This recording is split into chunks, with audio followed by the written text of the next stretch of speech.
Hi, I'm Lanny, and this is Preserving Today.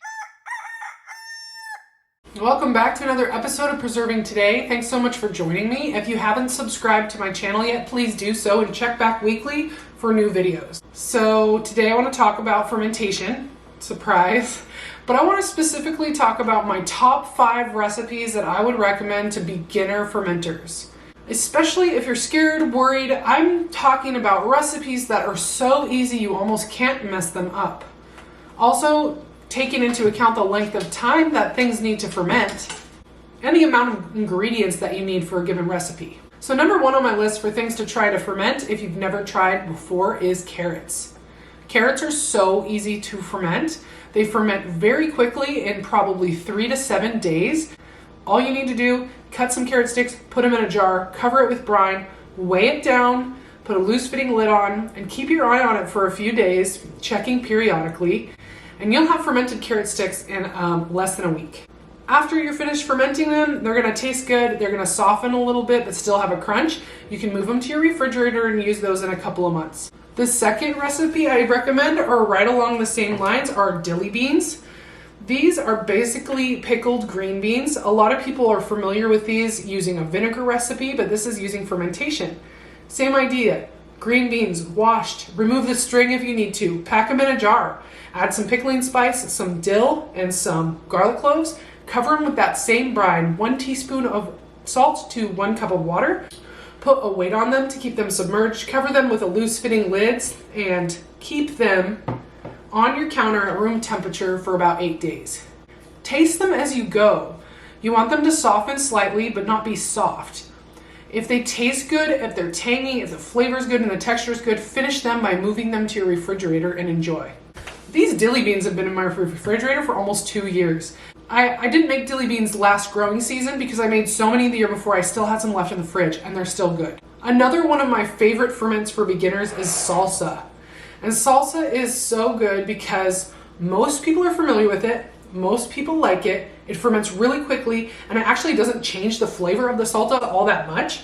It stays basically the same, but it's going to preserve it so it stays fresh in your refrigerator for a long time. Just make any fresh salsa recipe, put it in a jar, cover it with a loose fitting lid, and let it sit for 12 to 24 hours. Stir it once or twice during that time if you can. What you're looking for is little bubbles to indicate fermentation and the popping sound that you hear when you listen, and it's a start to maybe smell slightly more sour.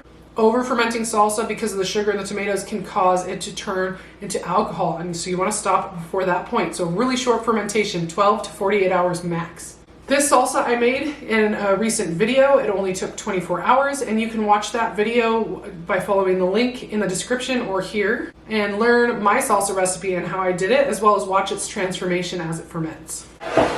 Now, an obvious choice for a beginning fermenter is sauerkraut. It's funny because a lot of people are super intimidated by it, and that's maybe why I'm going to recommend it for a beginner, because it's seriously so easy, but it gets pretty funky and kind of takes a little longer on the counter. So by doing this and seeing it through and knowing it works will give you so much more confidence to try other recipes.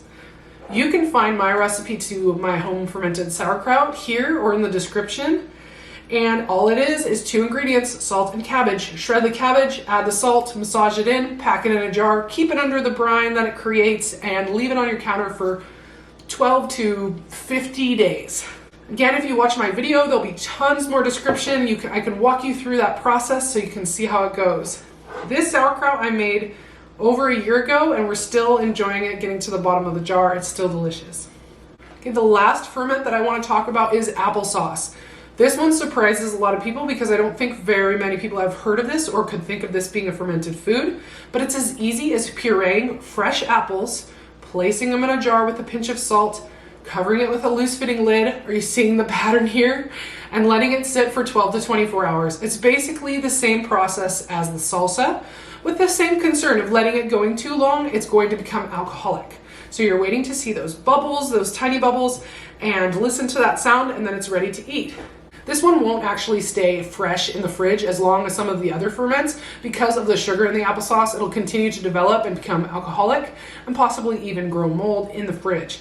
So to avoid that eat it. It's really good. I never make more than a quart or two at a time, and me and the kids never have a problem eating it all before it goes bad. So that's it. It's my top 5 favorite fermented foods to get started when you're a new fermenter. Hopefully you found this helpful. You can see links to resources and recipes in the description. Be sure to subscribe to Preserving Today and check out the other videos where I show in detail how I make these recipes.